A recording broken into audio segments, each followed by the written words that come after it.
Monday, 6:30, even if we have a guest or not. So actually quite interesting enough, today's quite unusual because we have our guest Arthur Carmazzi, and he's been delayed.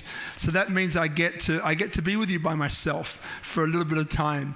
So as you know, SpeakuP Monday, we started about 3 years ago in Life in Bali, which is in Tomorrow Gallery, who I worked very closely with for many years. Jocko, Mark, great to work with you guys, and the Tomorrow group.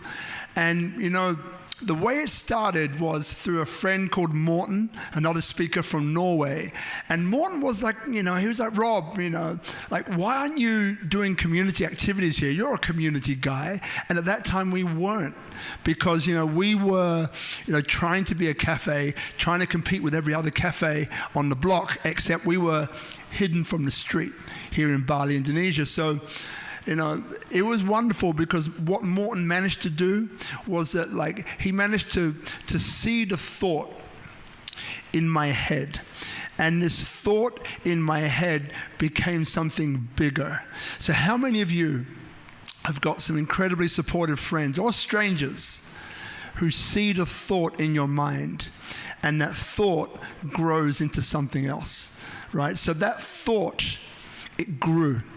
So now we're 3 years later, we're tens of thousands of views across multiple platforms. We're almost up to 200 different shows, right? Some of which have doubled, right? As in we've had the same person, once or twice.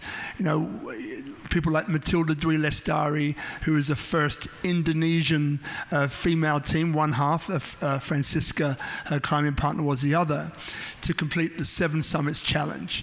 And that's to climb the highest mountain on 7 continents, including Mount Everest. So we've had some incredible people over the years. The co-founder of Gojek, Mikey, great guy, who else have we had? Like 200, can't think of any of them. Mark Skater Baker, the king of New York, Dogtown skater. He was so funny. Mark Seaton. There's been so many from all different walks of life, from speakers, from coaches, from business heads. We had the partner of Pepito Group, the owner of Pepito Group, Nyoman Santiawan, who's also very big in terms of tourism here, and is a major business person who we're looking to pursue something with, which is another project for Bali, which I can talk about later, which I'm really looking forward to. And Arthur's just arrived, so he can grab a seat over here and just wait there, brother. You get your thoughts, and I'll introduce you in a second.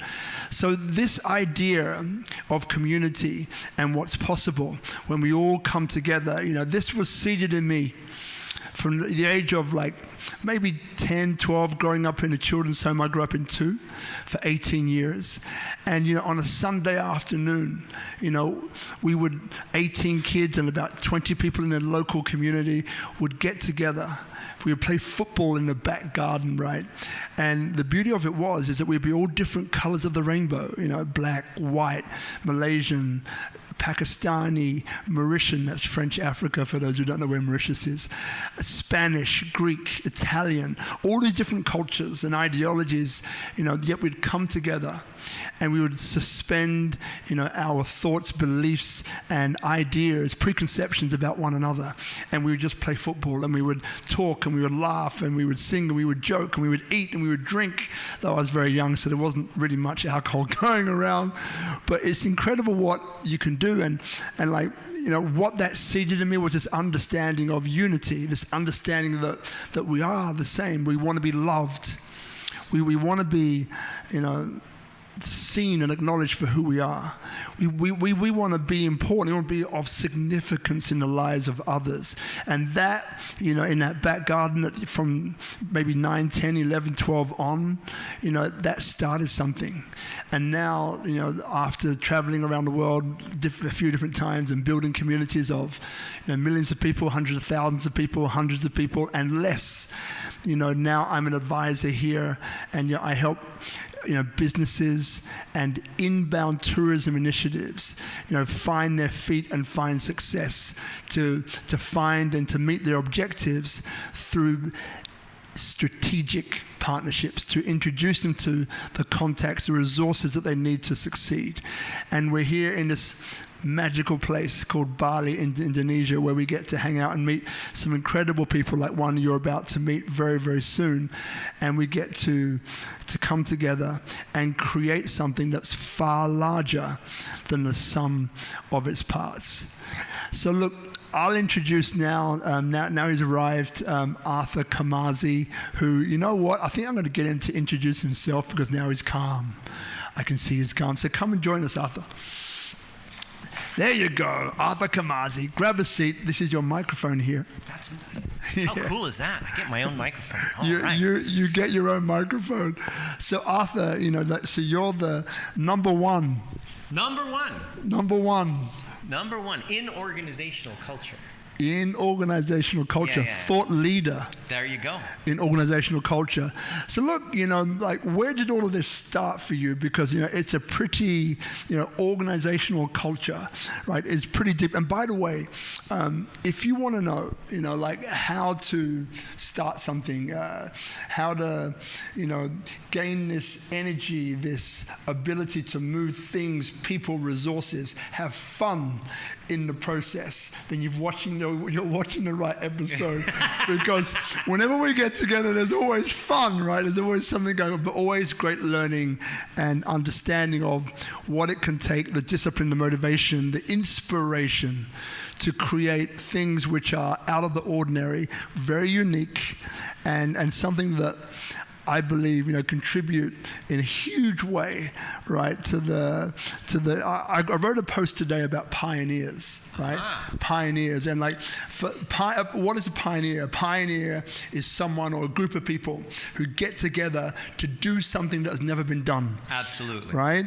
And we've all heard of that, this understanding that pioneers get the arrows. Right? In other words, people trying to shoot at them, right? It's like, your idea sucks. What are you thinking? Because it's never been done before. Exactly. Never been done. And quite often as human beings, we're conditioned in this way of it hasn't been done before, so it can't be done. It's impossible. Well, but then you also get those visionaries that go, wow, that's an amazing idea. Wow, that'll be awesome. Okay, so you got both sides. It's just that the visionaries are less usually. That's right. So you have these visionaries or pioneers, as I like to call them, and so the pioneers can get the arrows, meaning can be shot down. There's a great guy, Olumide Gabenro, who was on the show, and right now it's called Nomada, which is the first digital nomad island that you can access through buying an NFT. Got it. I heard about that. Yeah, right. Yeah. First guy. I love the guy, right? And I've had deep chats, and I get where his soul, where his spirit is at. But there are people who are firing arrows at him. I'm not one of them. I'm one who's supporting, right? So you've got people like this. Who else did I write about today? Richard Harrington, who's been on the show before. He's got this mission to empower 1 billion people with the tools to set themselves free financially, right? Amazing. We've got Rhonda Swan jumping into the women, who just put together, and it's on the 28th of September to the 1st of October. I know this is the longest intro ever. And so she has got, it's the largest female empowerment summit ever. There's over 3 million women who have joined. Over 3 million women, and she's got it's called Women Gone Wild. So www.summit.com. So wgsummit.com. Over 3 million. Then there's Leah Steele. Leah Steele I mentioned earlier on today. Bianca Raby, who's been on the show, who actually been on the show, who's crushing that space of learning, designing, and just hitting this glass ceiling and deciding to find a different way around it. So there's some amazing, insightful pioneers. So to finish it off, so the pioneers get the arrows, and the early adopters inherit or receive the pastures. There you go. Right? In other words, the pioneers, right, have come first, and they come to the jungle with with the machete, and the early adopters say, "Oh, that's a nice road." Where does that one lead? And they kind of walk on through like it's nothing, right? So this is kind of what we're talking about. So interestingly enough, I find you to be an incredible visionary and pioneer. So look, even though we haven't even introduced you yet, like, so when I say to you, like, the word pioneer, you've already come up with one word that's synonymous with it. But what else comes up for you when I say, Arthur, do you see yourself as a pioneer? What would you say? Well, I guess the idea of pioneers is not necessarily synonymous with visionary, because a visionary, first of all, can at least appreciate the pioneer. They may not be the pioneer, right? Because the pioneer is the one that, like, hey, let's just be crazy and do shit that other people never thought. The visionary is the one that can actually say, wow, yeah, let's support that. And you, for example, are a visionary, okay, and a pioneer. You can be both, okay, but one is not necessarily the other. Like that. Okay, does that make sense? Yeah. So, as far as me, I mean, I'm just crazy enough to do shit. My friends call me the Energizer Bunny because I don't stop. Like, I've got like all these different projects, and and I get people. See, I mean, the thing is, the thing to being successful in coming up with all kinds of projects is not doing them yourself and not trying to hoard all of the benefit. The real trick is getting other people that are the visionaries. So I basically would consider myself a person who provides visionaries with opportunity to basically succeed in together, okay, in a partnership. And I noticed that about you, actually. Like, I remember before we even met properly, and we're in this Bali speakers chat, which was started by Chris Robb, right? Chris Robb, if you're watching, love you, Chris, amazing guy. Mass Participation World has a company that underpins the mass participation movement all over the world, like marathons, triathlons, swimming, diving, running, and cycling. I got them all wow. 5. You would love me, man. I got all 5. Right? Amazing guy. But what I love about you, the thing that turned me on to you was that in that group, you were always doing that. You were saying, look, I've got this course, this online course that teaches you to be X, right? It retails for whatever it was. Anyone in this group can use it, can just do it for free, right? I'm gifting it to you because,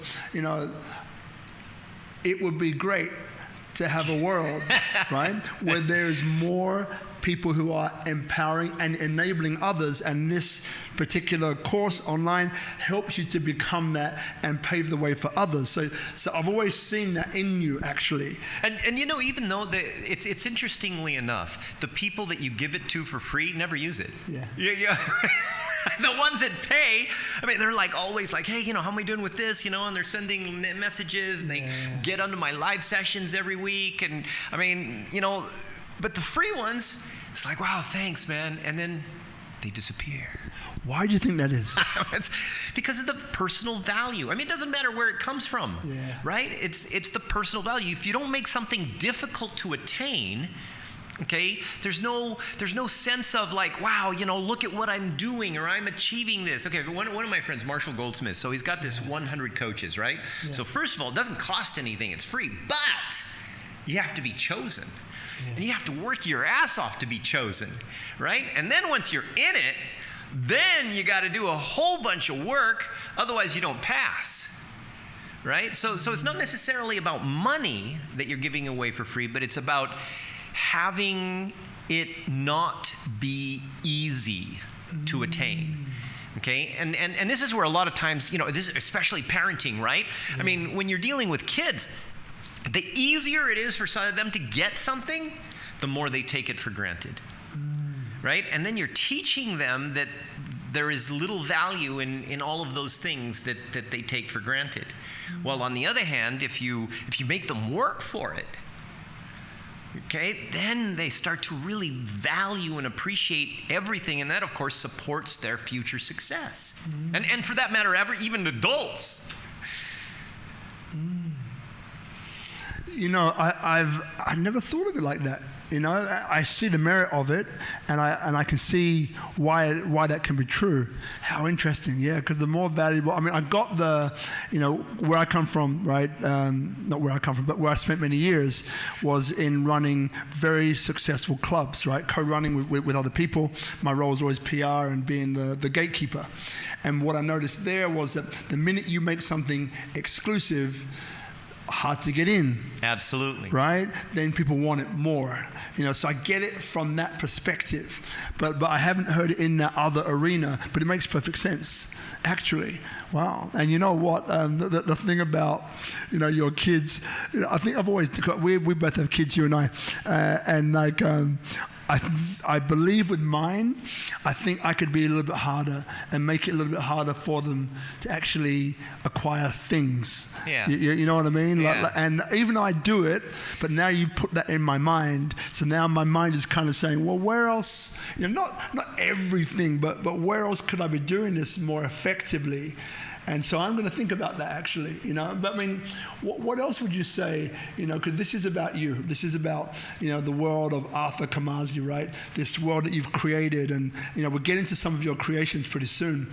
But, what would you say, are some of the most important, attributes or factors that have served you in doing what you're doing now, from the filter and the view of somebody else saying, I want to start to build my own things, my own environment, my own world, like what do I have to do? Who do I have to be to achieve those things? That was actually the perfect phrase. Who do I have to be is the key. It's not what I have to do, okay?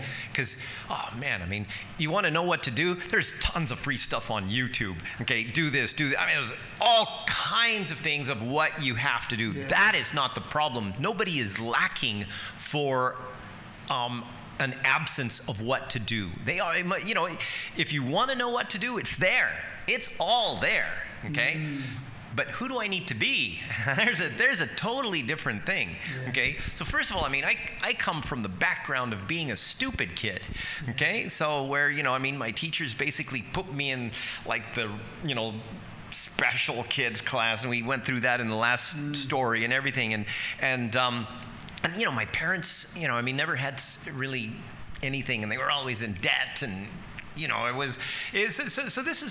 so I grew up in this thing where I like, no way, man. It's like I always wanted cool stuff. I wanted to do something that was impactful. And also, when I was a kid, I was always like knights and stuff like that, and I wanted to build a castle, or at least buy one. So anyway, that's why we have Avalon, right? That's why all the secret passages and all this stuff, and now with the other project with Lemuria, we're building a castle and an entire city. Okay, so it's like super cool, right? So we've but you have, I guess it's just a matter of, do you forget who you were when you were a kid and what drove you? Okay, because sometimes people just kind of like, it's too late to be a kid. Okay, I can't be a kid if I have to be more serious, or I have to be like this, and I have to, and they're not being the person they need to be in order to achieve, because they feel that society has put a label on them that they must live up to, otherwise they shall perish. Dun dun dun. So that's the thing, right? Even like I was just telling you, okay, one of my friends, Marshall Goldsmith, he's like this millionaire speaker, coach guy, #1 in the world for everything, and this guy, he's done amazing work, but he says, Arthur, if you really want to work with the big boys, you just got to be more serious. It's like, I don't get it.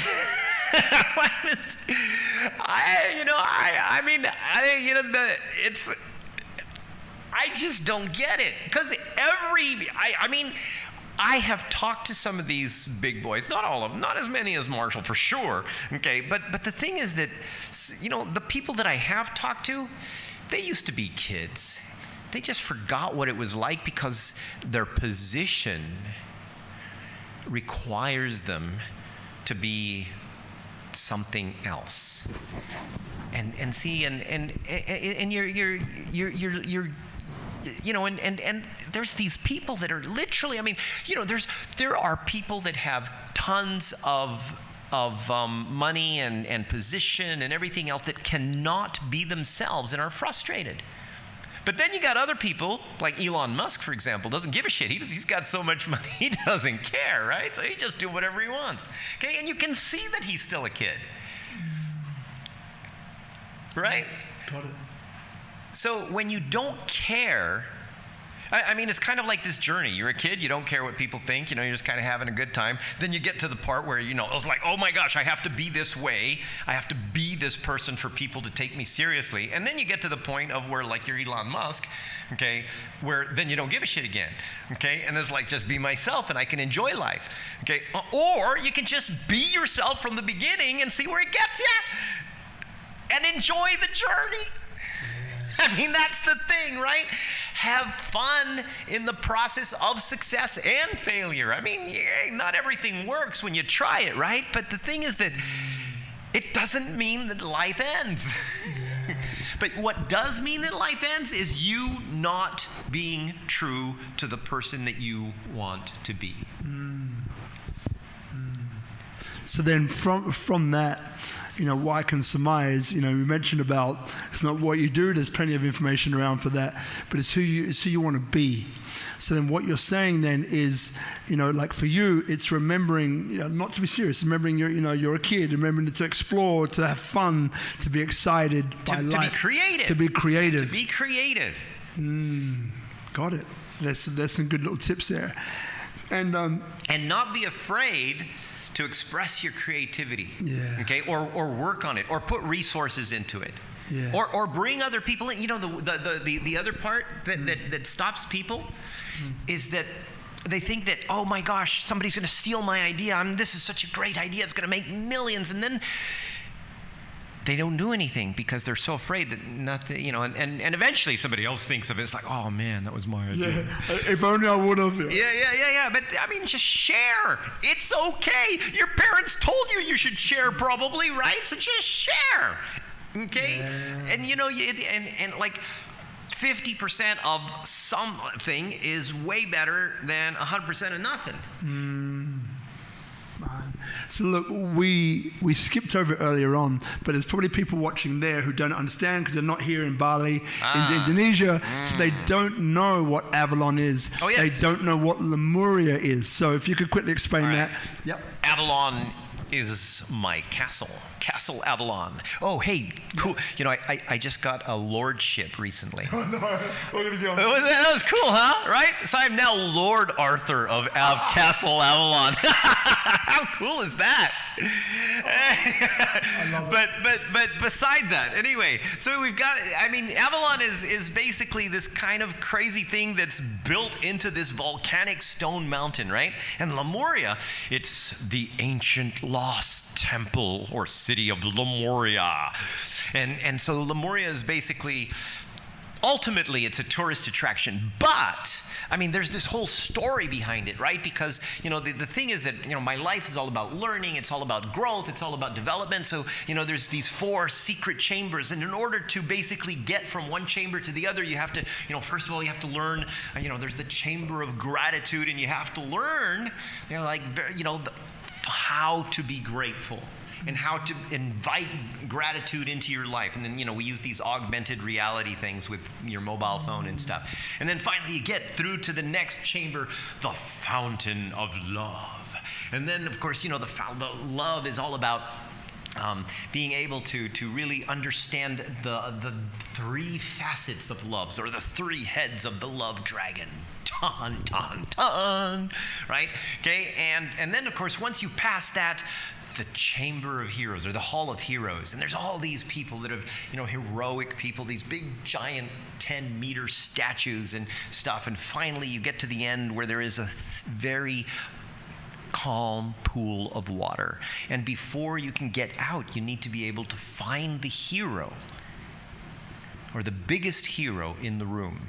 And when you look into the calm pool of water, you see your reflection. And that is the key.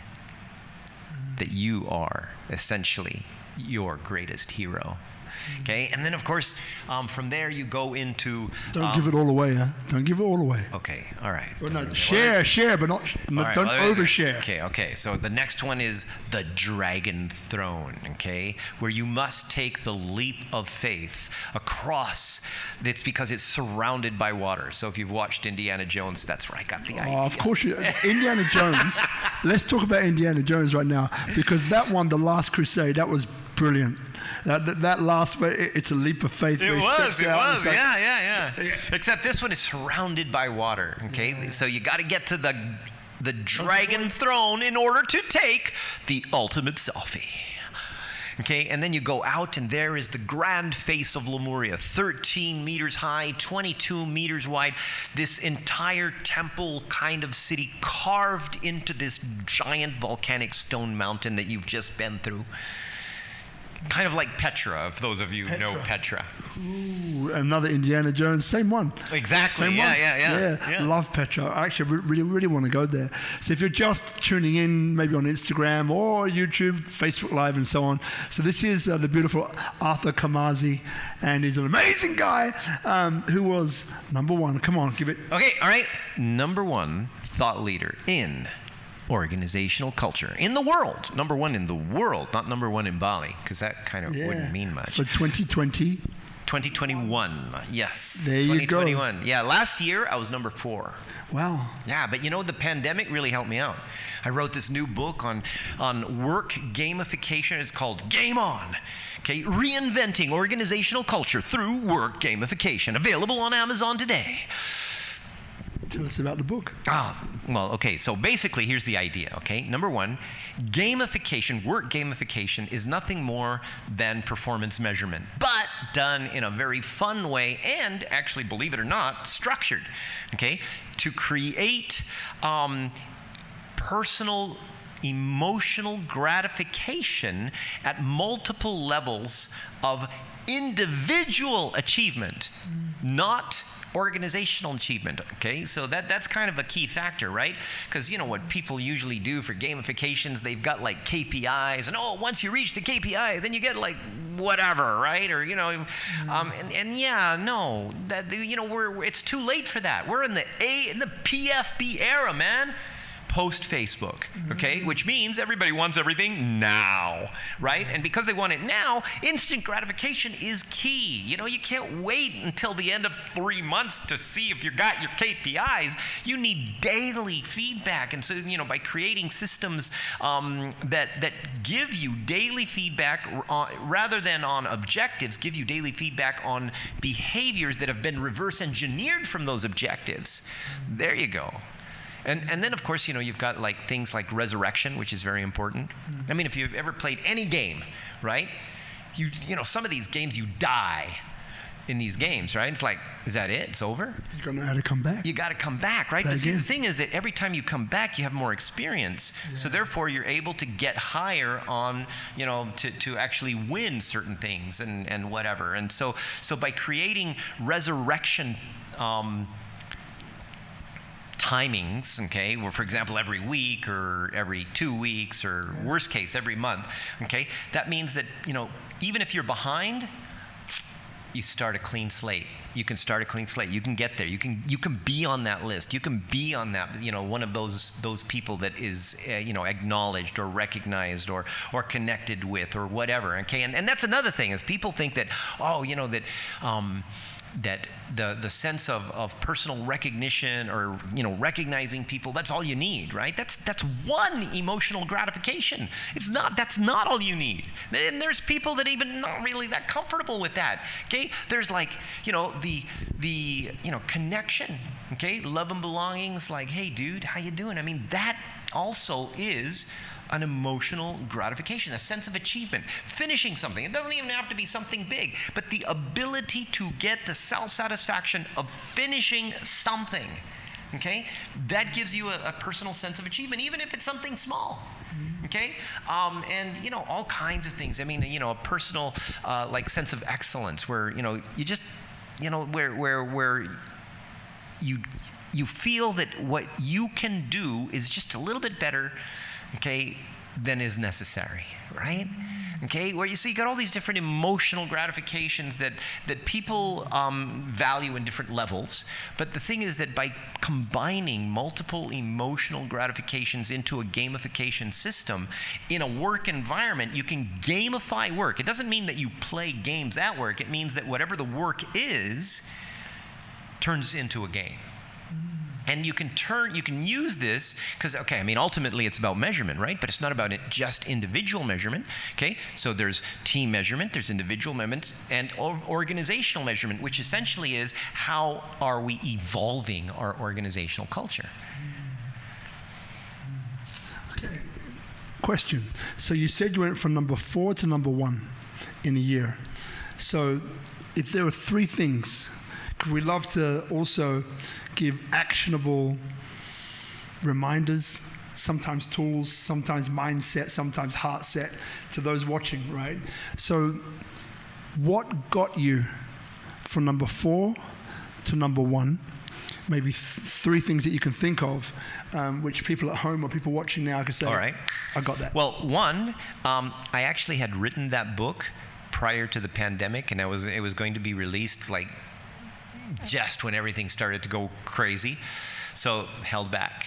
And then about 4 months later, I made a new chapter, Pandemic Ready Strategies for Transforming Your Organizational Culture with Gamification, Virtual, okay, all these kind of things, right? It was just one chapter, right? So it's the same book, just added one chapter, put examples and everything else, how you could do it virtually with multiple teams and people being over here and over there and not knowing what was going on and all of these kinds of things. And I mean, it was the #1 new release on Amazon. Got it. Okay, so that was one. Number 2, I gave away $1 million worth of free organizational culture strategy and audits.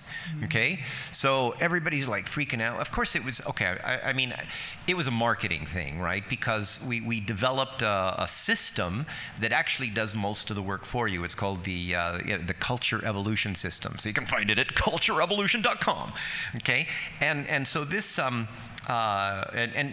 the other thing is that we also did this online program that we got accredited that will get you to be a certified organizational culture consultant, right? Okay, so now we've got a whole bunch of organizational culture consultants.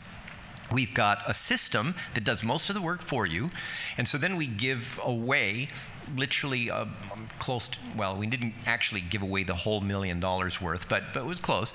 And so all these companies now come in, so we get the people who became culture consultants, we give them the projects, because it only takes them maybe 4 or 5 hours to actually do it, because the system does most of the work for them, and then they get on a call, do the strategy, and then a lot of these people get hired to actually implement it. So it was good for them, because all these people made a ton of money, and it was good for the company because they actually found out what was actually going on and what they could do. And there was a lot of companies that didn't buy the, get upsold on the implementation, but there was enough that did, right?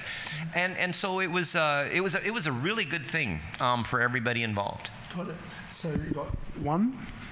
Oh yeah, that was okay. And number 3. Number three. Number 3 was. It was actually just, I mean, all the new research, all the new stuff that we've done. I mean, the culture consultant certification was also new. Okay, so getting that accredited, that was also one of it. So the research, and all this stuff was online, like before COVID, before it was cool to be online. Got it. So then timing was one as well, right? Which you made the most out of. Absolutely. So that's that opportunism in many ways, and this ability to pivot and change and mold and move, right?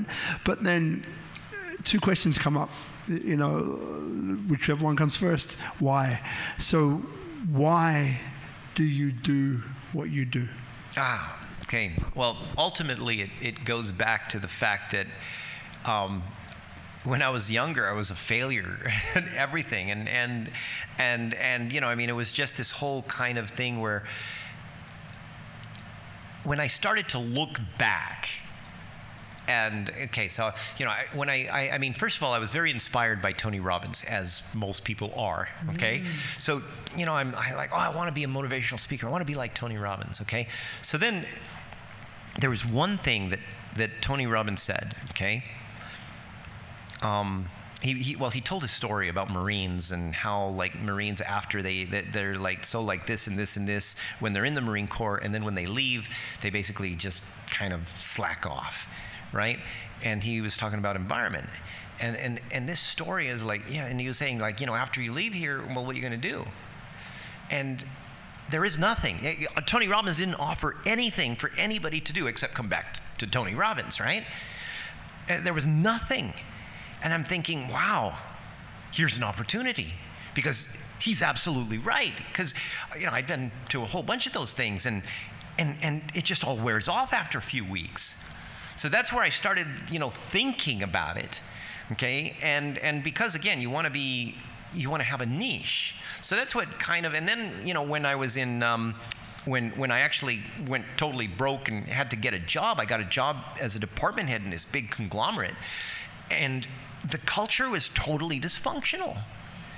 And it affected me. I mean, it affected me emotionally. It affected my ability. Even, have you ever noticed how like you have the skills, you have the ability, but if you're in the wrong environment, you just don't do it. It's just, you're just not interested in really giving 100%. It's the same thing when you get out, when you get your first job, like, whoa, man, I'm so excited. I'm going to do this stuff, man. I got some ideas. I'm going to do these things. I'm going to do those things. And, 5 years later, this is where it's going to happen. This is where I'm going to be. And you know what? A month later, it's like, oh man, do I really have to go to work today again? So it's why, because you get affected by the environment. That's where I started to notice that I was being a total underachiever because I was in an environment that didn't support me. And of course, I did all the same stuff, right? I mean, in the beginning, you're excited and everything else, and you look at these people, all those people are bad, and then you get sucked in. You become one of those people, and you do the same stuff that they do. And then you don't like yourself for it. And then you feel stuck, which sucks. So then, after that, I kind of like got my head out of my ass and started to talk to these other people and found out that they were actually just like me, the people that I was blaming and making them wrong. They were bad, okay? And so what happened was that since I was already kind of slacking off and being an underachiever, I started using a lot of that time to kind of do some research. And that's where it came from, okay? That's where eventually all that research became the body of work known as directive communication psychology. Directive communication psychology. Now, so part 2, right? So everybody watching, including myself, including the people here, right, gets the sense of your energy, right? It moves around. You move around with it, right? So we're kind of dancing here, which is cool. So then, someone like you, like, do you crash hard, or how do you rejuvenate?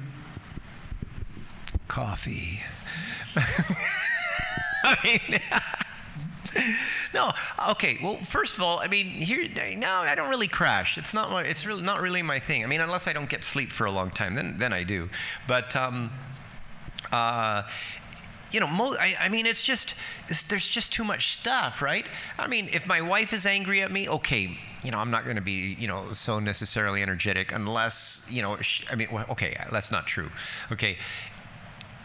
In the beginning, if she's just a little angry, then I kind of, go and be fun and romantic and stuff. And it usually works, but not always. And then when it doesn't work, that's when it kind of like, yeah. You know that feeling? Yeah. So anyway, but for the most part, I mean, I guess the energy comes from progress, right? I mean, like it's the emotional drive for achievement. Okay. Do you make progress? Are you doing something? Though when I crash, or if is when I'm not making any progress. When I can't see something happening, that's just like, and that's where, again, you of course, then you could always go into this downward spiral because you're not getting results, and then of course, so that I'm not into that. But that's what affects me, is not seeing progress. So you mentioned, that I'm not into that downward spiral. Now, some people here are going through some times, right? So we know that at the end of the day, times like these are opportunities, but not everyone can see it that way, or not everyone does see it that way. Some people, I found out a statistic the other day, which was abhorrent to me in some ways, which was just the amount of teenagers, right? The amount of kids who were trying to commit suicide, which is very, it's not something which I was really aware of or something that I gave any real thought to until I was told, right?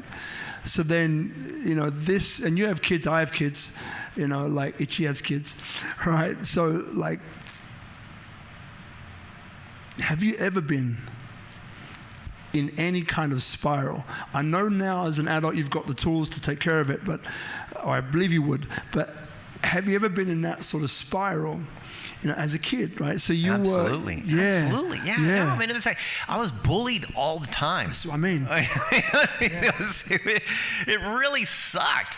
I just, I mean, the teachers were nice, but they thought I was an idiot, and nobody thought I would amount to anybody, and I wasn't really, I was never good at sports, and I was always a little weird. Like a little bit. Even my teachers at one point sent me to the principal's office because they thought I was on drugs in high school. Right? I was like, I've never touched that stuff. Okay,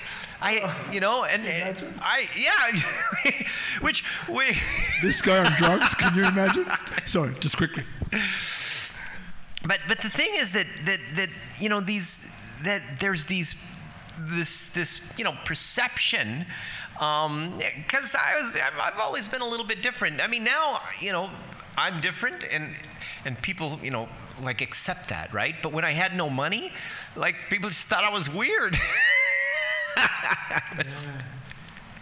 Yeah. And it's interesting how your status changes the perception of what people think of you, right? And I haven't changed. Yeah. Okay, I haven't changed. I never really bought into the whole thing. It's just that sometimes I had to work a little bit harder by myself until I reached a certain goal, and then other people got interested. So but that's another thing. One thing that I have been trying, I think, ever since I was 17. I've been trying to get venture capital for all my ideas and all this stuff, Yeah. I've never been able to get venture capital. I suck at that. I look at some of these guys, these kids that are 18 and they've got these cool ideas and stuff like that. It's and people invest all this money. It's how do they get those? That's always been my weakness. I've never been able to get, venture capitalists, maybe because I'm not serious enough. That's a great point. And there's two things which come. So the first one is, just for these guys at home, because I know there's parents watching, right? So you were that kid. How did you get out? If you got out, how did you, what was the inside driver? Because there's something within you, right, that never relented, is what I'm feeling, right? There's something in you that they couldn't beat out of you. It's like, you're weird, whatever, I'm not going to change. And as you said, you haven't changed that bit from the time from there to there. So what was it in you that refused to be compliant to being overtaken by what everybody else wanted you to be? I mean, first of all, if you think I'm a little, out there now, I mean, I was even worse when I was younger. Okay, so you're even better when you're younger. Even better, not worse. You're even better. But what happened? I mean, number one, I always had doubt about myself, and when it came to girls especially, oh my gosh, I was like deathly afraid of women. Okay, and that stemmed from this one situation. I was a freshman in high school, and there was this girl I liked. Okay. And Linda Kinkle was her name, okay? And she was like, beautiful and super smart. And she was in my science class. She really liked science. I liked science. That was my favorite class. And, one day I got up all the nerve, and I knew exactly what I was going to say. I got up all my nerve. I got all my courage. And she goes out of class, okay? I went out after her in between that little 5-minute section between classes, and I said, hey, Linda. And she turned around and it's like, yes. And at that moment, I just like,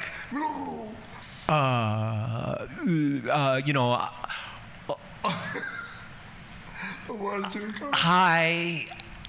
And she's looking at me, are you okay? I was like, I was just wondering, maybe like,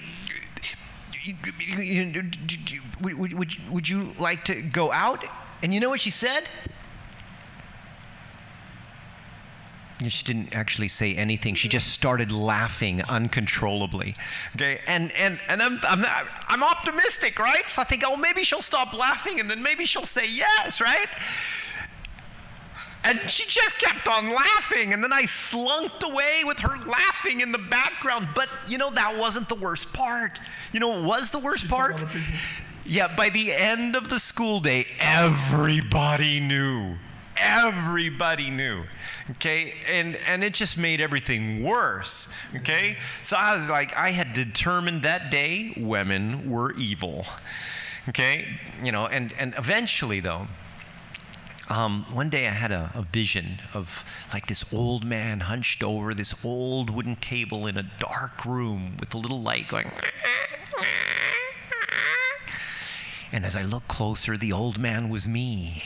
And I was old and alone. And I thought, oh man, I don't want to do that. So I decided that I needed to ask girls out. But I was freaking scared, right? So I thought, okay, wait, all right. So if I ask a girl out, what does it mean? I gotta figure out, like, I gotta rearrange this in my brain, right? I gotta rearrange this in my brain. So what does it mean if I get rejected? What does it mean? It means not meant to be, right? And I thought, that's kind of weak. So I thought, all right, what else could it mean? I was like, if I get rejected, I save time because I don't have to go out on a date, and I save money because I don't have to go on a date. So that means if a girl rejects me, I save time and money. And I thought, wow, that's cool. But then I thought, okay, wait a minute. Okay, so what does success mean? Can't be getting the date because, the girl could turn out to be a bitch and then I just waste time and money, right? Okay, sorry, ladies.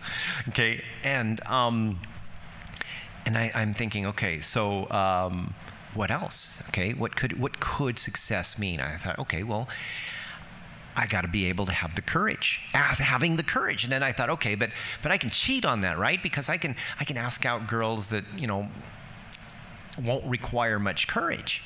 And I thought, all right, I have to ask out all the girls that are like smart and pretty, all the girls that everybody else is afraid to ask out. If I can ask those girls out, then I have courage. And so I'd start to go out, and I'd still stutter and everything else, and I'd go out and ask all these pretty, they weren't all smart, but anyway, these girls that were like super pretty that everybody else was afraid to ask. And they would all reject me. And after, and then I'd go, wow, I saved time and money. So I'd get psyched, right? Like I'd feel good about it. Look, I got rejected. I saved time and money. And an interesting thing happened. After a while, I ended up getting more confidence in asking girls out.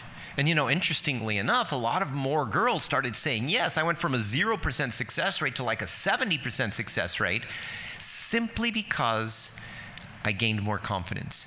But I gained the confidence from absolute and total failure because I just rearranged what failure meant and what success meant. That's brilliant. It's funny you mentioned Tony Robbins because he has this one about that. Define what success is for you. Define what failure is for you, right? So like the logic, if you want to call it that, goes like this. So imagine if, right, success to you, the way you measured it, and this is what you write down and you put it on your mirror so you see it every day. Why'd you do that? Because it's going in, it's programming your mind every day. Even when you don't think you look at it and it goes in. So every day it's this trickle effect that, where energy goes, attention flows, results follow eventually. So then it's like you write down your definition of success, and it might be as simple as, if I try to do something that I'm afraid of, regardless of the outcome, that is success. That's my definition of success. I write that down. I read it every day, once before I go to sleep, once before when I wake up, and I remember it during the day. Failure. What is my definition of failure? Because at the end of the day, what you just said, which I love, is that, often we're imprinted by what the outside world tells us what failure is. Absolutely. Right? Yeah. Right. Or even for that matter, what you've heard other people Yeah. say it is, even if you've never, had that experience. Right. Or you've just had a bad experience with your own failure because of the way people reacted. Right. So you have all of this externalization of what you feel internally. But now what we're saying is, what about, which is what you did, let's take control of the situation, and I'm going to define what failure means too. So then failure to me means that I completely give up totally for an extended period of time, right? So I give up completely from doing anything for an extended period of time. That's my definition of failure. Now, you may have a very low bar of failure. Doesn't really matter. So long as you imbibe that, and that becomes how you view failure. And obviously the idea behind it is to get you moving. So I find that completely fascinating. And I mean, the other question comes up, right? So I love the way how you describe, because the question was, I'm thinking about other kids who are teenagers, who are goofy, who are weird at school, who don't fit in, who feel like on the outside, feel like an outlier, but without the success attached to what an outlier usually is, Malcolm Gladwell, right? So what you've explained is that how do you take control of the situation? How do you bring that more into your orbit? And I love the way that you reframe that, what success and failure means. So I love that. So the other part of the question, which came in was that, there's two actually. There's always two or more. What is the biggest challenge that you're facing right now that scares you? Biggest challenge that I'm facing right now that scares me. If there's any. Well, I guess, it's just, I'm a little impatient in general when I want, I've got all these projects and stuff, and, it's just things are slower right now, right, than they used to be because I have less resources. But, and then I've got so many projects, okay, and, besides the, the thing is that I guess the thing that scares me is having the next big idea and not really be able to move with it, right? So for example, the Galileo travel thing, the helping Bali tourism with NFTs thing that we're doing, right? Okay, so that one, there was a huge amount of financial resources that had to go into programming this whole system, right? And of course, I got ripped off in the early stages, because I didn't know nuts about, well, all my normal guys, they're great at doing all the websites and all that stuff. But when it comes to blockchain stuff, these guys totally saw me coming. But anyway, but now, we now, after the whole thing is redone, after we got a good guy to actually put it together, now we've got not only an opportunity to help Bali tourism, okay, but literally pioneer an entire new use of or application of NFTs. And we're even selling NFTs that the holder of the NFT has a membership in the lost city of Lemuria, right, where they get dividends, okay, from the or profit sharing, plus all these other things, like they belong to the secret society of the the guardians of humanity, and all of these different kind of things and that come with it. But just being creative and then applying all these different things, and the thing is that the more you finish, the more you think, wow, we could also apply it here. Like, okay, so for example, so we were saying, well, one guy, because we're doing a launch on the 4th for all of the Bali NFTs, right? And one of these people are saying, well, hey, do you have any long-term rentals? And I'm thinking, yeah, no. I mean, we never thought of that. Well, it's like, yeah, because I would love to get some long-term rentals, right? All right, I'm going to stop you there, and I'm going to ask you to go back. So the Galileo project, what is it? So you can explain to everybody watching, all right, okay, so they know what it is. So right? Here, first of all, here's the thing, all right? Galileo project, all right? Number one, all right? It's crypto, all right, which basically the idea of crypto or for that matter, any type of investing, buy low, sell high. Okay, makes sense, right? Okay, so the only thing is that with crypto, you've got like, Bitcoin going up and down and Dogecoin and all these other things going up and down. Nobody knows where they're going to go, right? So the thing is, the one thing that we do know right now, tourism is at the dip, at the lowest level that it will probably ever be, okay? So that means, where can it go? Up. I mean, tourism will go up. It has no choice. It is literally at the lowest, okay? It might not be this year, might be next year, might even be the year after that. Hope not, but could be, right? Working on a project that will make it happen in the next 2 years as well. We'll talk about that after. Go. Right. So what happens is that all these hotels right now, they need money. Okay, and we've got 2 hotels, and we've like connected with all these other people that have villas and hotels and everything else, and they're all like, oh man, it's very difficult, and they need, you need money to maintain, but not just the property, but also the people. Okay, right now, 82% of Bali is connected to tourism. 82% of the jobs in Bali are connected to tourism, which means that most people aren't working. And those that are working often are working at a discount, okay? Which means that the ones that used to be able to support their families are having a really difficult time right now. So, okay, that's kind of the overall kind of reason of why this thing got started. So, hotels need money now, but if you get like an Airbnb, they'll pay you in 2023 when people actually show up, if they show up, right? So what we did is we took the idea of crypto and we created NFTs, non-fungible tokens, which means that it's basically it's a smart contract that allows you to put in the value of the asset. So for example, the asset could be a 3-day spa vacation, okay? A value of whatever, $888 with all these different kinds of things and everything else. So that's what it would normally cost during peak season pre-COVID, okay? But now, of course, you can't sell it for that, right? But, now with the NFTs, you can buy the same thing for about $240, okay?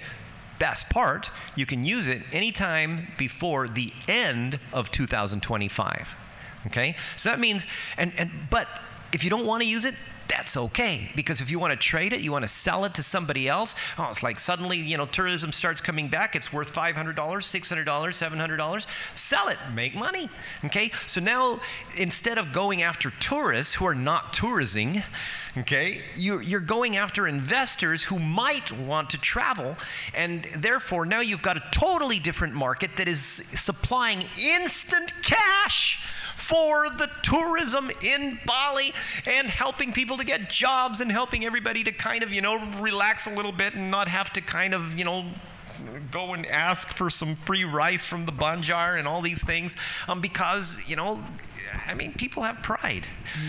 So then the first question which comes up with that, which I already know the answer to in my head, is, there's nothing stopping other people, devil's advocate, from going to a travel agent, as you said, like, Airbnb, and say, hey, I want to do that. And they'll still get it, but the money won't come until later. But with this, you're saying the advantages really are, number one, you get the money now. The hotels or experiences, right? Like the elephant park, for example. All right, cool. They get it now, right? But the most important part is basically, it's almost like an option, I guess. Because then you can say, well, in the future, if this is worth more than it is now, then I have the right to also sell it on. Absolutely. You can trade it too. If you say, hey, later on when we get more stuff, like in Rome, for example, say, I've got a Bali castle, rental kind of thing. But I want to, instead, I want to trade it for one in Rome. Right? So you can trade your NFT assets, you can use them, you can sell them, and of course it's also gamified, right? The more you buy, first of all, you get other NFTs that have a specific value because they're limited editions, and then if you actually use them, you get like these super high, rare NFTs that have a much higher intrinsic value, but it's first come, first served because they're limited, so it's the first people that buy X amount, it's the first people that use X amount to get those, and so that not only do you get the travel, you get the benefit, but you also get the NFT art that also increases in value. Got it. NFT art. Have a friend, very close friend here who's doing that NFT art, who's with us now. I'll say no more. And so here's the thing, right? Where are you at in the life cycle? Because we were saying before, there are, like, what do you need? So a lot of people, actually, I don't need to say this, but I will. A lot of people don't really want to put themselves out there because they may look desperate, or they may look in a certain way that goes against their worldview that was imposed upon them by other things, right? We're stopped there. Others, which you said in the beginning, which is great, which is the ability, to be able to reach out and to enable others, right, to enjoy success in whichever area that you're looking at, right? So if someone's watching now and they love the idea of what you're saying, right? Like, two-part question. Where are you now, and how can they contribute to you? Wow. Well, I still have, all these other projects and websites and everything else that need to be done. Okay, and actually, one of my partners, Stephen Dussault. Yeah. So he basically he took one of our ideas, okay, that we built, and we've got our team to do all the technical stuff and everything else, the lead educating educators. Yeah. Okay, so that they can do it, and so Stephen has literally, he's made that much more successful, and we've gone to different places, and that we never thought we could go before, because he's a creative guy, he's awesome, he's got lots of energy, and so he he's also reaping in the profits, okay, but it takes I am always happy to get somebody that is interested in taking something and running with it and sharing the wealth. Got it. So how can someone contribute to you? So where do they go to buy Galileo? Galileo? Okay. First of all, we're doing this is the So you can go to galileo.holiday. Okay, or travelfutures.club, which it's the same thing. But anyway, and then when you go, there's all kinds of information there, like about about what the project is, and then you can also how to buy the NFTs and all these things. But on the 4th, we're doing a special launch with Super Launcher, which is on the Binance Smart Chain, which is one of the crypto exchanges. Okay, and the reason that we want Binance Smart Chain is because, first of all, if you're on the Ethereum network, you're paying like anywhere between $20 to like $150 just for a transaction. Wow. which is silly. I mean, especially when you're trying to get a good deal, and the gas fees is what it's called, end up just totally destroying the deal. Wow. While in Binance, the fee that you pay is usually between 13 to 80 cents, which is way better. Yeah, 30 to 80 cents compared with $100 plus. Wow. So the 4th, and all of this people can find out about where? Yeah, well, they can if you if you go to if you follow. Look for Futures Travel on Twitter. So all of this stuff is on there. If you look for, if you just look for Bali NFT launch on Google or Yahoo or Bing search engines, you should find a whole bunch of news on it. So there's an article that went out to all the press. That has all the information on it. You can go to Medium Travel Futures, Medium or Medium.travelfutures. I don't know, something like that. If you look it up, you'll find it. Love it. So there's something I want to gift to you, and this is through a friend we just did 2 weeks ago. It's called The Funding. The funding is a bit like Shark Tank, but for local, meaning Indonesian, could be Balinese, could be Javanese, entrepreneurs to come and pitch their ideas. And in return, they can receive money, they can receive mentoring advice, and so on. So I was a guest judge. And there were quite a few of us. Gil, our mutual friend, was one, and quite a few others. I probably saw about 30 or 40 pitches, and during the day there's probably 100 or more. And really impressed. So Wayne Thompson, who started off, great work, brother. Great work. And, really great day. It was at in Jimbaran, the hub. Thank you. I almost forgot. Jimbaran, the hub. It was amazing. And a lot more good to come of it. So that is The Funding. So check on Instagram, it's the.funding. So the.funding, and then website, just go The Funding Bali, and you'll find it. And it was phenomenal because before going to it, there's a great mate of mine called Richard, and Richard worked for Hatton for a long time, directing it, and he's basically like a uniquely gifted businessman, right, with a big heart and very smart. And he heads up, I think it's the largest alcohol distributor, importer in Asia Pacific region, if not further, right? Super smart guy. He's in Italy at the moment, loving it, and I'll connect him with a good friend of mine, and hopefully you're speaking right now. And so this guy has done so many presentations and has never had one that didn't reach his target, right, of getting investment. Right. Which is now like you know what the gift is coming. Hole, right? Exactly. Exactly.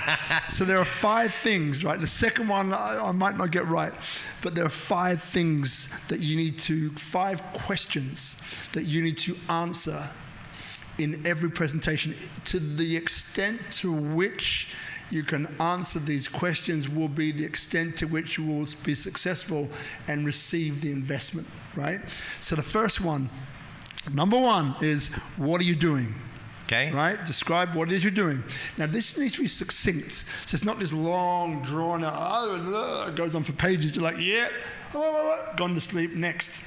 What are you doing? Number 2, why will it work? Why will it work? So this is where you bring in the uniqueness of it, what it's about, why now than last year. And why is it better than others? competitive advantage, right? All of that goes in, well, why will it work? The third one is, why are you the best person to do it? So this is about you now. So your skills, qualifications, heart, soul, why, reason why, right? Why do I want to do this? Because this, right? It's compelling stuff. Number 4 is, what is it that you want from the investor? What is it, right? Precisely, what is it? Okay? And then number 5, which is the obvious one, is, when will they get theirs? Yeah. Right? So they're the 5. What are you doing? Right? Why will it work? Why are you the best person to make it happen? Number 4, what is it that you want from the investor? Number 5, when will they get theirs? And I remember, apart from Gil Petersall, who we know very well, great guy, great friend, and there's another guy called James, who's a ex-Silicon Valley guy, and he came up with a couple of absolute pearlers. So James, I'm probably going to forward this to you and ask you to comment. Brilliant guys, but that, if you can remember those 5 things, Richard is a genius, right? You're going to be successful. And the way that he does it as well, going one level deeper, is that he'll write out the whole thing. And then what he'll do is that he'll spend days reducing the words, reducing the verbiage, reducing the words, reducing the verbiage, until you get to the most succinct way to describe those 5 things. Once you've reached that point, it's good to go. You know, and I think, so this is what I was saying to pretty much every pitch at this funding event. I pretty much forgot it a few times, and Gil pulled me up on it. He goes, Rod, man, you forgot what it was. I'm like, it wasn't mine to give in the first place, but I'm still going to go. I'm still going to go. And the funny thing was that this one particular woman, she came back 3 times for 3 different companies, 3 different pitches. I told her 3 times. So Gil said, people will never remember 5 things. They remember 3. And he's right. But if you hear the 5 things 3 times, you're going to remember. Right? So that's what ended up happening. The same woman heard it 3 times and she got it. But brilliant, you know. So you spoke earlier on about debt. So there are people here watching now, right, who are like, well, this guy's doing all of these projects. By the way, met this wonderful girl, Dom. The people who know. She's got 31 projects going on and she's involved in all of them. That's even more than me. She's killing the game. That's all I'm going to say. If you know, you know. If you don't, you don't. Don't ask me. Don't DM me and say, who do you mean? I'm not going to tell you. Meaning DM me and I'll tell you everything. No, I won't. Right, so, okay, what was the question? Forgotten about it. Okay, so okay, got it. So people are looking at you saying you've got all these projects going, Lemuria, massive, carved into a volcanic rock and all the rest of that, right? The city, you've got, Avalon, right? You've got all these other ideas, you've got the Global NFT projects. Trainers Federation, and the other NFT project, but that one is cheaper because I can fork all the stuff that I've already done. It's the Global Mentors Exchange. So you'll get like people like Marshall Goldsmith, Simon Sinek, all these people NFTs, but you get actual virtual hours that you can talk to these people with. Wow, love it, right? So, and you said before that you, not present, not future, but past. Because it's no longer your present, or your future, it's your past. You used to suck at presentations, right, to get money, investors, right? No, I just used to suck at getting investors. There you go. Right. The whole package. The whole package. Beautiful. Used to, past tense. We're going to move on. We won't mention it anymore. So it's not where you're going now because you've got the formula, right? You've got the blueprint. So here's the thing. What is your relationship with money? How to get it? Because we need it, right? And you mentioned before about debt. So have you ever used debt to fund any of these projects? So your relationship with money, what is it? And then how do you finance, and have you used debt? Because you mentioned before about something about debt. Okay, relationship with money. I have been in so many situations where I've lost everything and then rebuilt. Okay, so I mean, my relationship with money is that if I lose it, I'll still be able to get it back. So why did you lose it? Lessons. Just two common denominators that were common to all. What could they be? Stupidity and ego. Got it. Okay, basically. Love it. Love it. Thank you. Okay. So anyway, but so therefore, I mean, it's like I am more willing to take risks with money. I love it. Because even if I lose it, it's just money. Okay, there's a lot more. You know, it's. And this is another thing. It's not my thing. I heard one of my internet marketing coaches tell me this. He said, if you have, if your problem, because a lot of people say, oh, I have a problem. If your problem can be solved with money, it's not a problem. It's an expense. I like that. Isn't that nice? Okay.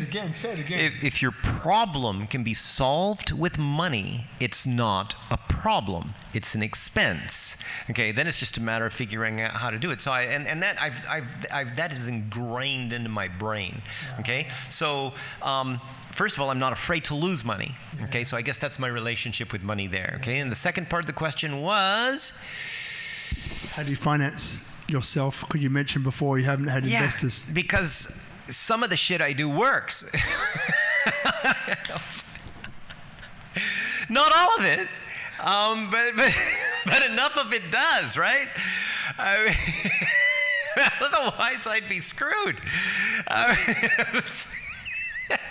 But okay, for example, we got this app, right? And the first version of the app that we actually threw out there had lots of bugs in it, which sucked. But the thing is that we've rebuilt this app. So it's a brilliant app. It's how to gamify behavior. So you can gamify behavior. You can gamify it with teams and all kinds of stuff. So it's this really cool app that helps teams to basically gamify behaviors, which will ultimately help them be more successful, right? So, like, I know for a fact that if we had a huge advertising budget, the thing would go gangbusters, right? But it's still doing okay, right? It's just not gangbusters. So it's not about, so the whole thing with the investors is not about making money. It's about leveraging what you already have in order to basically make it huge compared to good. Richie again, bring him up again. Because I'm a connector, right? By the way, this is not a pitch.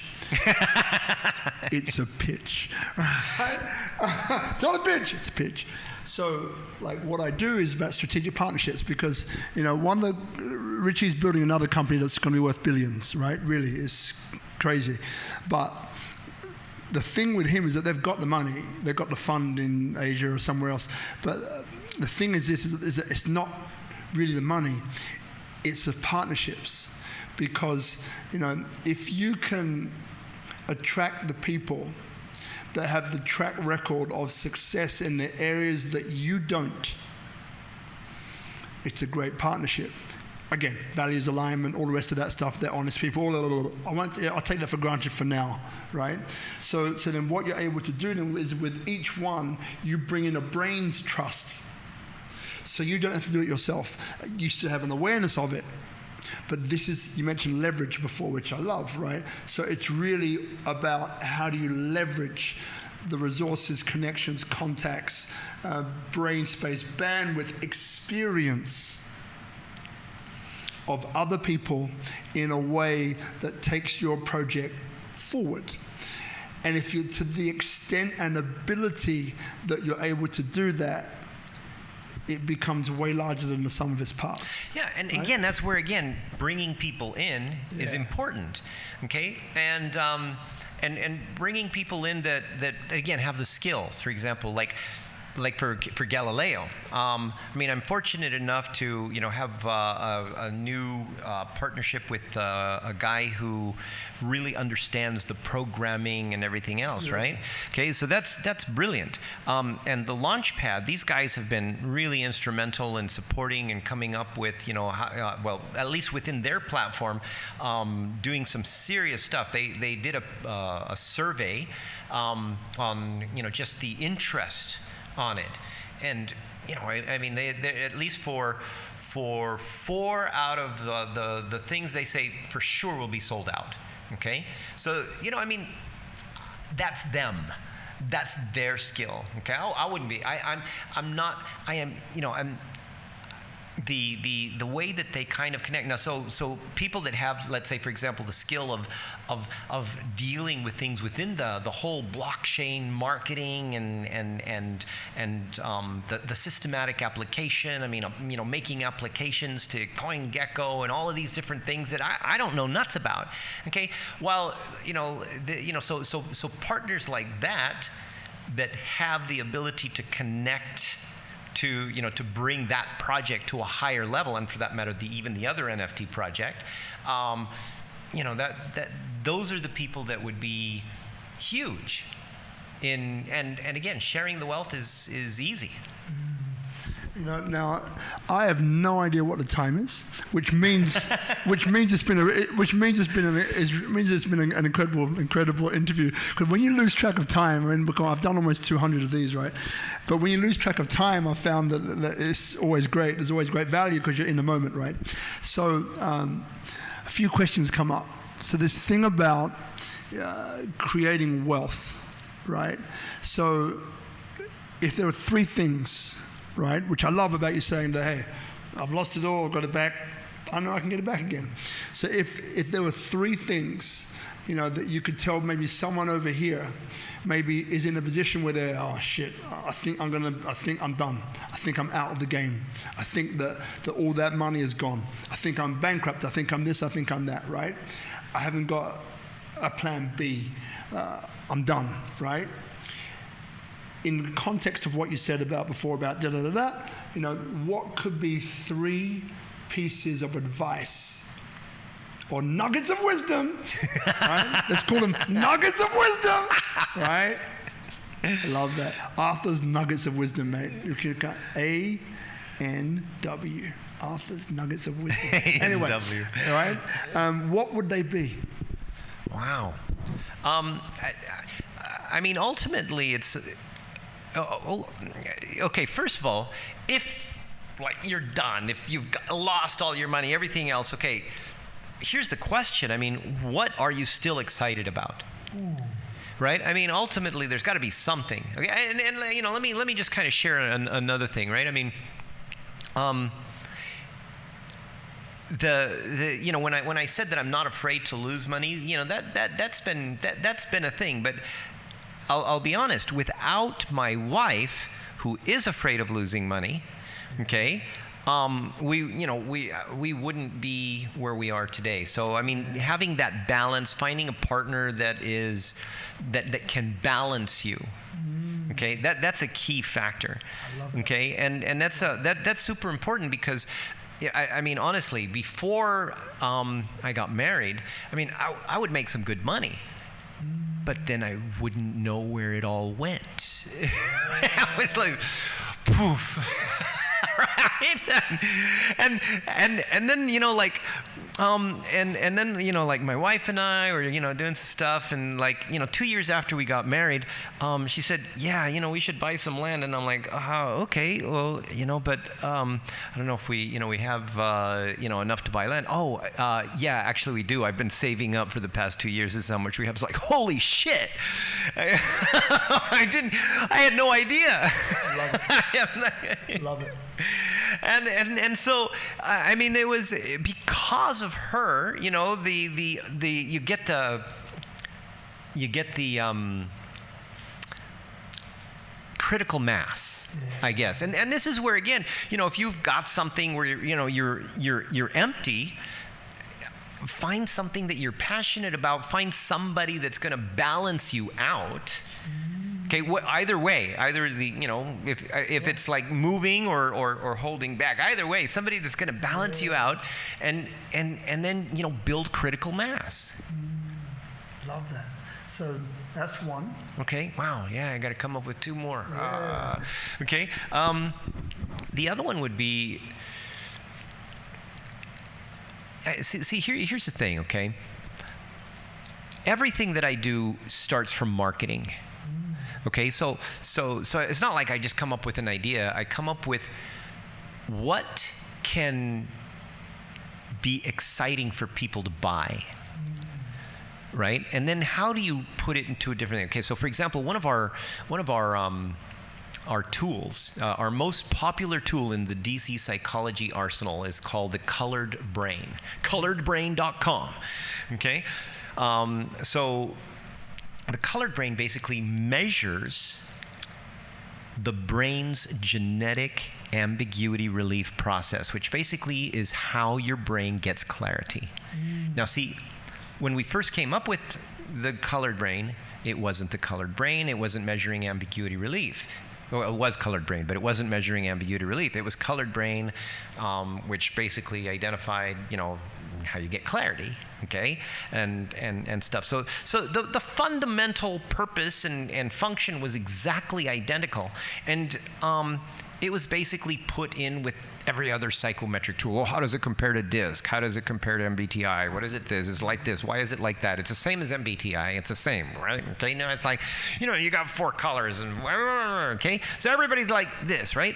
But see, the moment that we did some additional research, okay? Research is important. So the moment that you start doing scientific research, and you can get tons of free stuff over on NCBI, I think it's ncbi.org, which there's like millions of research papers that you can look through to help you to do your own research, and then we basically came up with and again another part. Okay, I partnered with the professor of neuroscience of University of Thailand.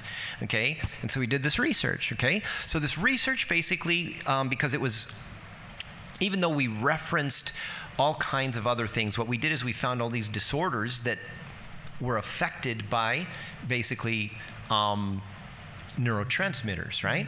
So, and we had to find out which ones were working and which the cross-reference and everything else. Anyway, eventually we found them, right? But then we worked backwards, okay? So if this is a disorder, for example, ADHD is a disorder, okay? If you work backwards, then you get essentially the normal version of ADHD, which is chaotic processing, which still is sometimes mistaken for ADHD, even though you don't have it's not extreme.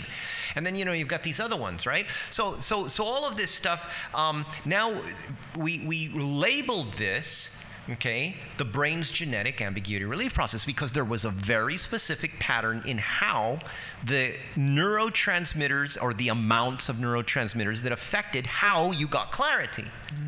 Okay, so now instead of selling Colored Brain, we're selling the idea of, did you know that the root cause of why trust breaks down, which essentially leads to loss of synergy and even innovation and proactive action in teams, is the brain's ambiguity relief process? Did you know that?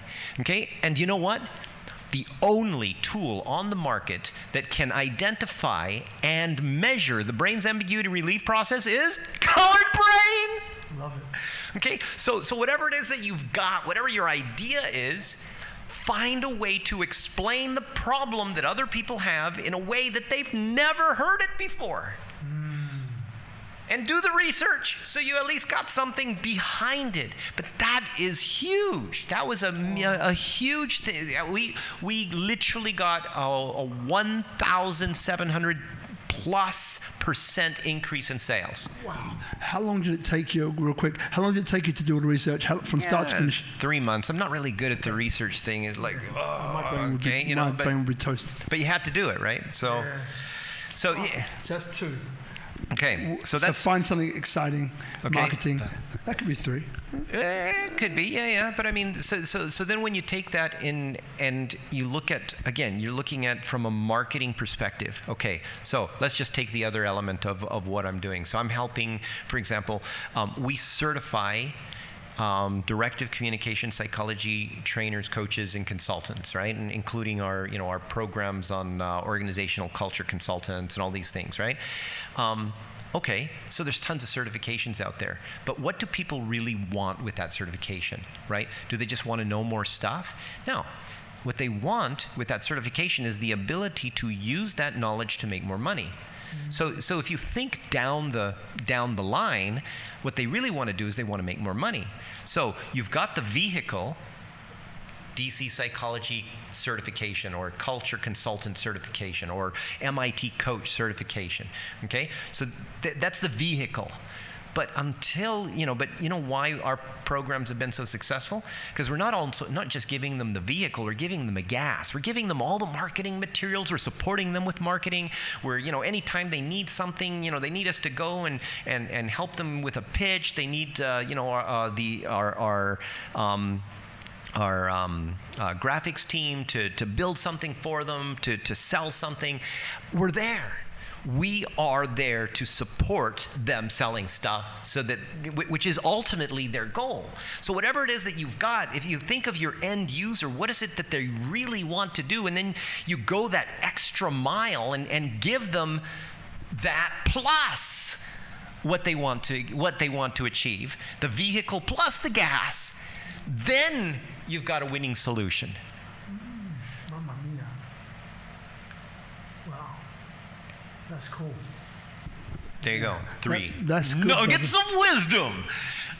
I'm not good at it. Mamma mia. You do really well with those. I could speak to you for hours, really. Yeah. It's already like an hour and a half. Yeah, I think we're approaching good time. So look, like the way that we end the show is that, we give it to the guest, which is you. Any kind of closing words of, actually there is one more question. Like a lot of the programs that I've seen you, or that I've heard you talk about, are programs which involve a lot of people in terms of potential market, because, okay, let's go back. Robert Kiyosaki, cash flow quadrant. Got it. Right? You've got employee thinking, who's dependent on a wage and a salary, usually living paycheck to paycheck.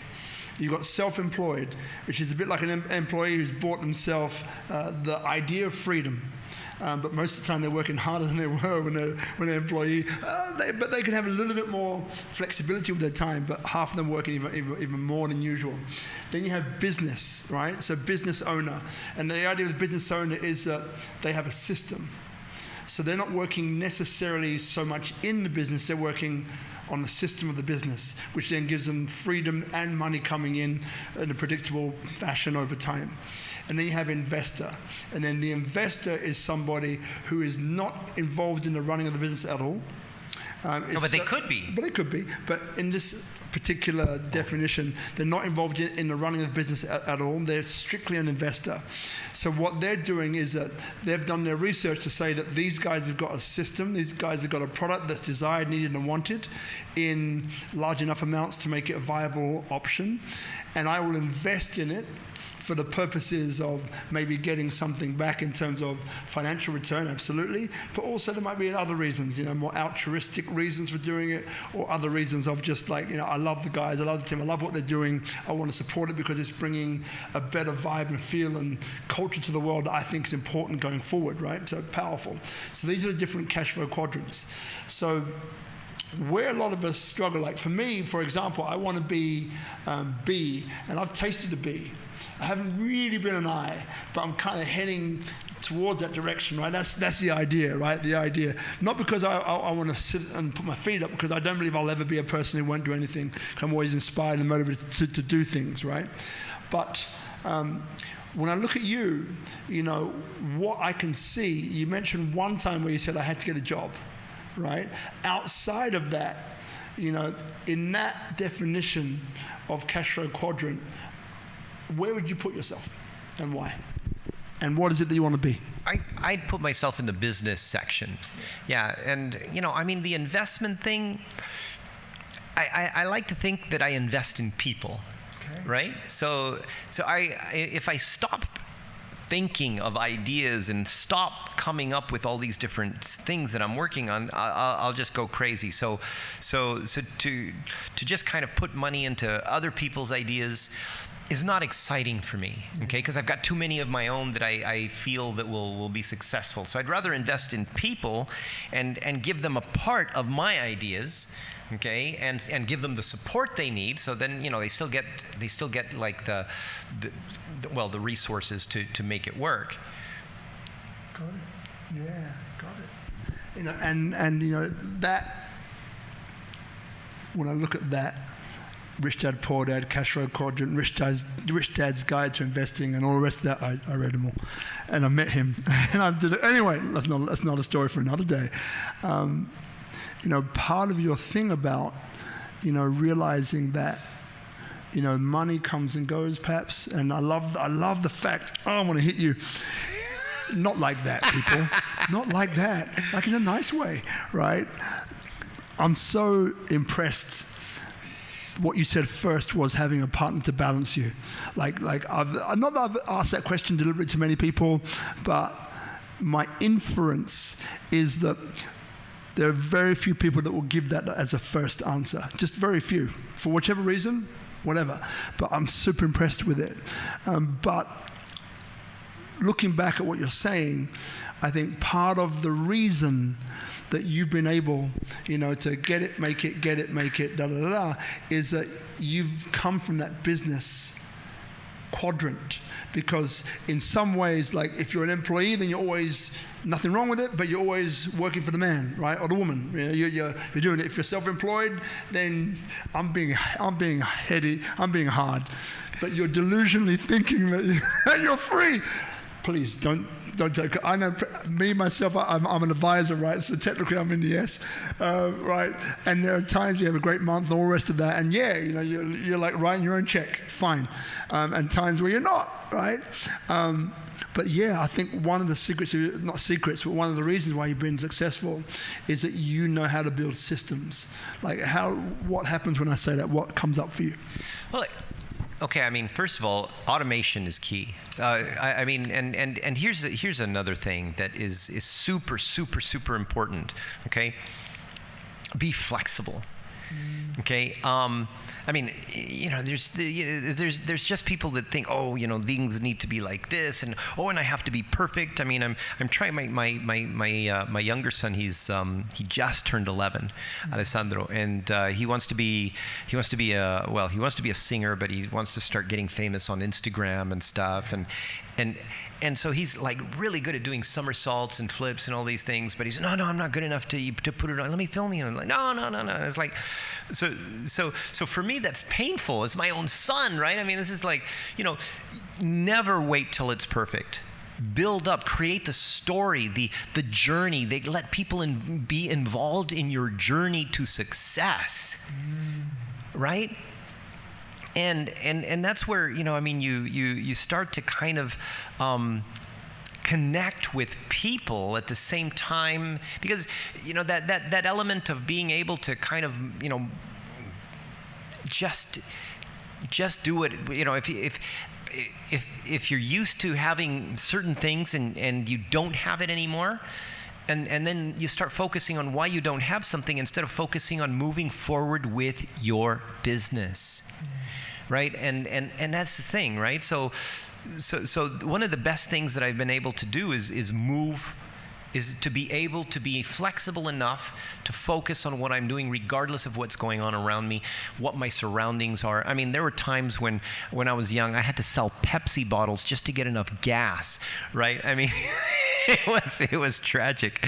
Okay, but the thing is that you just work through it. You do what is required.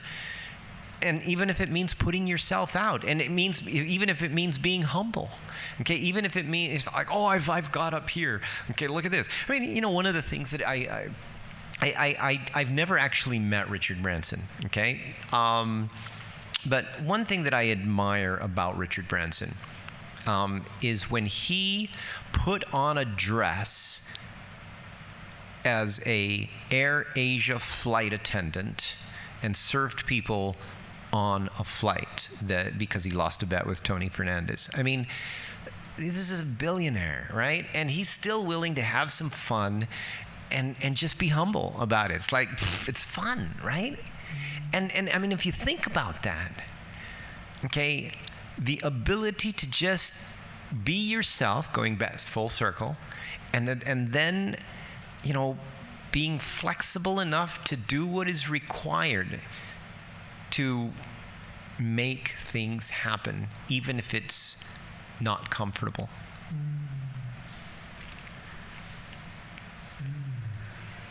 Yeah, so many questions on level of uncomfort. But the last question I have, which is never the last, really is the last question. How do you ideate? How do ideas come to you, brother? I mean, I live in Bali, dude. Okay, you just look outside and you come up with ideas. And again, I mean, it's that interaction. First of all, you have to start building something. Okay, so you start building something. You got the basic idea, then you start building it. Again, this is part of the chaotic processing, green brain version of ambiguity relief, right? So you just create from nothing. So that's easy.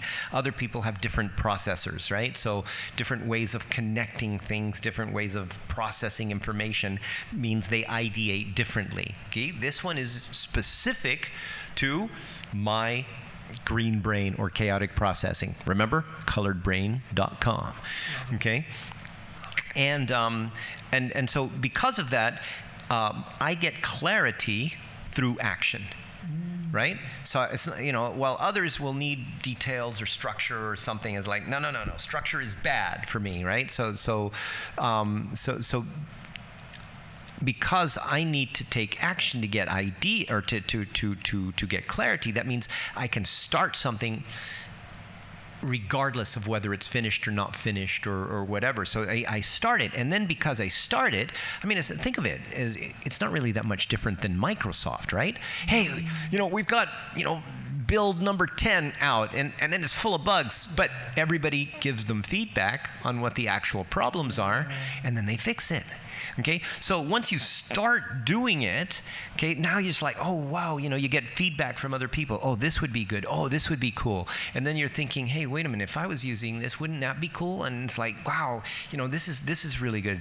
Okay, and that's what creates a simple idea into an entire business or you know, a system even. So literally, okay, there was this book, The Lean Startup, and that was goes into this. You know, like you start it with the, you know, like the minimum viable product, right? And you go from there, and you keep building it. But what you're really in search of is validated learning. So what is validated learning? So we often have this, you know, I'm talking about this with Marina a lot actually of late, you know, which is this bias that we have, right? So, you know, what does it mean, this bias? It means that, you know, if we're in touch, then we're able to say, okay, I need to get some information. Tarish Agarwal, former data chief of WeWork, fastest growing company in the world at this time, right? A lot of the time what we do is that, you know, we, instead of saying, which data do we need to make the best decision, what we do is say, I've got the data, I'll make a decision. Or worse than that, it's I'll already know the answer and I'll find the data to back it up. Even worse, right? It's like, I'm right. But right? people do, well, you know, we do that. That's a natural instinct, right? I mean, it is, you know, for example, okay, ladies, you've probably been in a situation where you have decided to buy ridiculously expensive shoes, okay? And the moment that you saw those shoes, you already started creating the data and the justification of why it was a good idea. There you go. You know, and I'm sure guys have got their thing too. Oh yeah, It's cars. not just about the women. Cars. Oh shoot. Or guilty. Phones. Oh, guilty. Can you stop? Can you stop? Guilty is charged on all of that. Yeah, the new little Samsung foldable. Hey, it's only $3,000. No. So now it's getting bad. We should stop. So here it is. So validated learning is this idea, not idea, this way of validating your learning. So what happens is that instead of me saying, well, look, I'm going to put this device, and I believe that people will figure out exactly what to do. So instead of saying that, I know, it's like, I'm going to put this device maybe on a rope, right? I'm going to put it in the street, and I've got a hidden camera, and I'm going to put it there, I'm going to have an arrow pointing towards it, right? And people are going to come, and I'm going to see what they're going to do with it. Some people pick it up and go like, you know, what is it? Some people start banging it on the floor, using it as a hammer. Some others pick it up and go, oh, what's this? You know, I can tell the time on this. So basically, it's validated learning because literally with that minimum viable product, what you're doing is you're putting it out there and allowing to test your assumptions, your hypothesis. So it's basically, how do people actually use it? What do they actually think that it is? Absolutely. As opposed to saying, I know what it is, I'm going to find that, you know. So what I hear about you, which I love, is that, you know, is just like you start it, and how you get clarity is by doing, right? So then you're creating that, and you see, as you said, the Microsoft model of like, we do this, we test this, it doesn't work, we get the patches that come back, oh horrible, angry, nasty, and we are the researchers, we're doing the validated learning for them. So at the end of it, when it finally comes out, it's like, this thing is amazing. But see, remember that is only one. I mean, that doesn't work for everybody. No. So just because I use that, because my, you know, and I have what is called chaotic processing, right? Green brain, okay? If I try to get somebody that's red brain, okay, linear processing to do the same thing, it's like, whoa, you know, it's alien and it's frustrating to even think about how of doing that. So it's a different process for them to actually be able to get clarity. And the thing is, it's, you know, without and this is where we also judge people accidentally, right? Because I mean, something is like, it's so obvious, it's common sense, right? And what's common sense to you, my common sense is not your common sense, okay? So literally because you interpret things differently. And I mean, and talking about like minimum viable product and everything else, like for example, Galileo, right? We have 5 hotels. You know why? Because even though we've contacted like more than 100, everybody's like, oh, that's crypto? No, it must be some kind of scam, right? I mean, they're just afraid of, oh my gosh, it's blockchain, okay? They don't understand it, but you get money now. No, I don't want that kind of money. Like, but you're going to close down soon. I don't care, you know? And you've got these different these perceptions of, because something is new, and because, again, like you said, it's not been done before, you know, people will judge you. But again, and once that minimum viable products, after the launch, we see, you know, what happens. Then we can say, hey, you know, Viceroy, look at what they've, you know, how much money they've made. I mean, Viceroy stands to, according to these guys, they'll be able to sell 50 3-day packages, the 3-day package NFTs, which is like this whole package thing on Viceroy, which is not cheap, but it's way cheaper than what it would normally cost. Anthony and Dave are incredible people, though. Yeah, awesome. And this is the last question. Honest, I could talk for hours. Last question. It is the last. It's the last. No more questions. Last question. So where can they find? Because this linear, chaotic. I'm sure you have a test for this. So where can they? Coloredbrain.com. That's it. Coloredbrain.com. All right, love it. All right, now, mate, you got. I'm going to give you a minute 20 to think about what it is you want to leave with, what you want to say, and I'm going to do a quick closing to these guys. Okay. Right. So.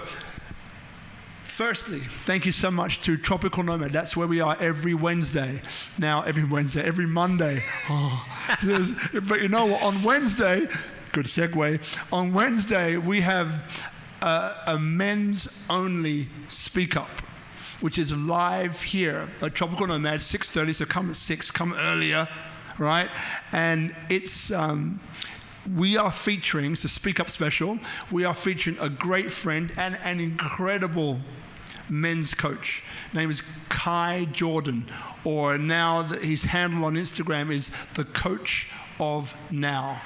So this guy I've known for many years. We did a men's circle, as in I started it, and I found him and brought him on as a facilitator. There's like 3 of us, and we did it for about a year and a half, maybe 2 years. Had about 50 guys. Like we saw like a good 60, 80, 100 guys over the time, but regular basis, right? So it was phenomenally successful.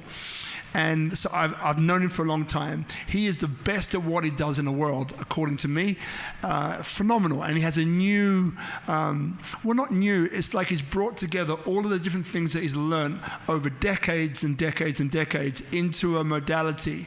And that's what we're going to be doing the SpeakuP Q&A on this Wednesday at 6:30 here at Tropical Nomad. Guys, come here, watch it live. You can catch it, online as well, but come live, because there's going to be a Q&A afterwards when the cameras go off, right? That you get to really get deep. And then a week after that will be a free masterclass, which will be Zoom. And then a week after that will be like a full immersion, in-depth workshop that starts a 12-week program that will be phenomenal. The first 2 are free, and the third one there'll be a charge that I think Kai will release, next week. But that's Wednesday, right? So check SpeakuP Monday group on Facebook, or SpeakuP Monday on Instagram, which is more of a bulletin, and you can join our WhatsApp group, which will be, well, if you go to the Facebook group, you'll find a link where you get the bulletins, right? So that's here, Tropical Nomad, 6:30 on Wednesday. And then tomorrow morning, 7 a.m. on Clubhouse. So it's a Clubhouse SpeakuP Monday version. And I'll be interviewing Annie J. Koshi, who is a phenomenal woman, who is like a branding expert that has combined branding and the arts together in an amazing service that is impacting millions, right? So that's tomorrow, Clubhouse. You'll see it in my stories, Instagram stories, Robert Ian Bonnick. Just go to my Instagram stories, just click on the Clubhouse link, and that's 7 a.m. tomorrow, Bali time, which we do every week. And US time, that's 4 o'clock, 1600 on the West Coast, and then 1900, 7 o'clock on the East Coast. So before we give it up to Arthur, remember, right, I am known as the Master Connector Business Advisor.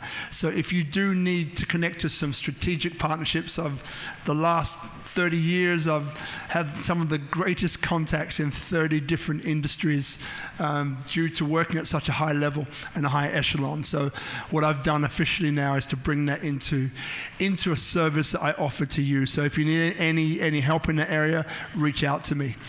So, turning it on its head, ding, Arthur, and firstly Bella, who's over there taking a picture, Itchy, and the Tropical Nomad crew, incredible people. So make sure you come to Tropical Nomad, incredible space, and we'll get more into that on Wednesday. Come on Wednesday. So Arthur, Carmazzi, man, it just gets better and better, and I love the openness with which you speak, and I could honestly speak to you for hours, and you did. And we did hours more, right? And one of the things that I love about you is that we sat down maybe 3 times, probably now, but each time I learn something new. Each time I pick up something new. Each time I find something new about you, and I learn something new about me. And I'm sure everyone here will learn something about you and themselves, which is the idea that inspiration is caught, not necessarily taught. And that's what I love. So thank you, my brother, for saying yes. Thank you for coming slightly late, so I had to do a monologue to begin about which I didn't mind. But man, love you, love your guts. Thanks for being you, brother. And I look forward. We're going to do something together in the future. I got Absolutely. a feeling. You're the connector. You got to connect. We got to connect, my brother. Absolutely. We got to connect. Absolutely. So brother, over to you. All right. So first of all, we were talking about who do you need to be, okay? And then we're talking about all these different projects and everything else. But here's a key thing, right? In order for you to be able to do all these projects, you have to have a foundation. So focus on one first, okay? Build that foundation. Focus on your passion. Focus on the thing that if you were doing it, you would feel proud of who you are. Okay, you would feel proud of what you're doing, and you would be able. we do these culture change programs. And, you know, one of the reasons, and we have to talk to CEOs and stuff like that, and one of the reasons why we get hired is because they say that when I talk about it, it's like I'm extremely passionate about what I'm doing, and so that energy really makes a difference. And these are expensive, right? So these people don't mind. People do not mind spending big money if you're really, really passionate about something. So focus on something. Who do you want to be? Something you love, something you're passionate about, and then from there you can build, expand, and explode your ideas. Brother Arthur, thank you so much, man. Look forward to our next conversation. All right. Lots of love. Thank you guys for staying, and I'll see you next time. We will. Bye for now. Bye.